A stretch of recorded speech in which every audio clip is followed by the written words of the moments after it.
Mr. Speaker, the government came up and all they wanted to do was end inconvenience brought upon by the conditions of that the terminal illness would bring to the patients and the family members itself. So at the end of the day, what we see here is that they're just trying to remove the inconveniences by cutting it short and taking the easy way out by just allowing them to succumb to their depression and allowing themselves to take their lives away. Right? We believe that this is wholly unethical. We've already argued extensively on how and why these patients were not in their right state of mind to actually make these decisions, and how and why the government has already have measures under the status quo to actually promote a more dignified way of dying under the status quo. Right? We already told you that, which is largely dismissed on the side of government, that these patients are not in the right state of mind, because I told you in my first speech itself that people who will most likely want to do this are people who are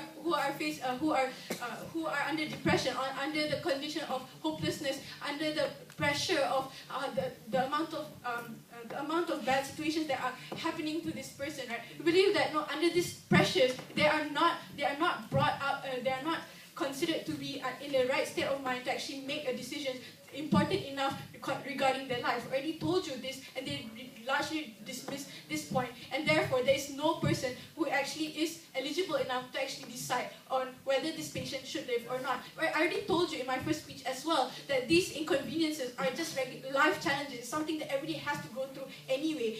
Government has already done so much to actually facilitate, to help them, assist them to actually go through these challenges, because we believe that dying in a dignified way means that it's not dying with pain, but it's dying with a feeling of self-actualization, a feeling of no depression, a feeling of satisfaction with how an acceptance of how the life has how the life has progressed for that person, right? So I believe that under our paradigm, only this dignified death can be achieved, and under theirs, they will totally take this opportunity away, right? They totally disregard the fact that palliative care is there to actually allow this opportunity to happen, right?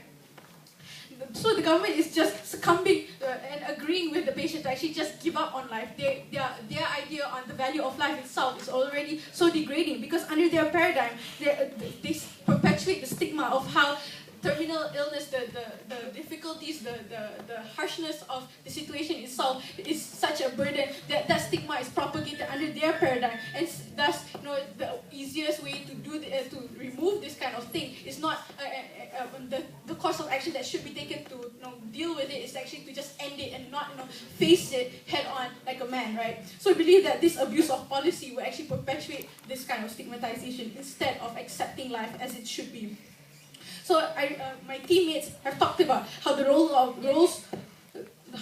of doctors will actually turn vague and destroy the trust between the doctors and the client and the patient itself. Because now the image of the fact that doctors are supposed to be healers, to be the ones who save lives, who protect life as much as possible, is compromised by this opportunity for them to decide to allow death to take over instead of allowing the opportunity to live further. Right? So I believe that without this trust towards the doctors itself, it destroys the basis of healthcare. The idea that doctors meant to be heroes are actually killing and therefore destroying this relationship between doctors and the patients itself. So we believe that under all these conditions, right, we told you that we forward a more dignified way of dying, even though there's no hope for a cure, but then at least at the end of the day, they can still die, even if in pain, but dignity is still preserved under our paradigm and not theirs. Yeah.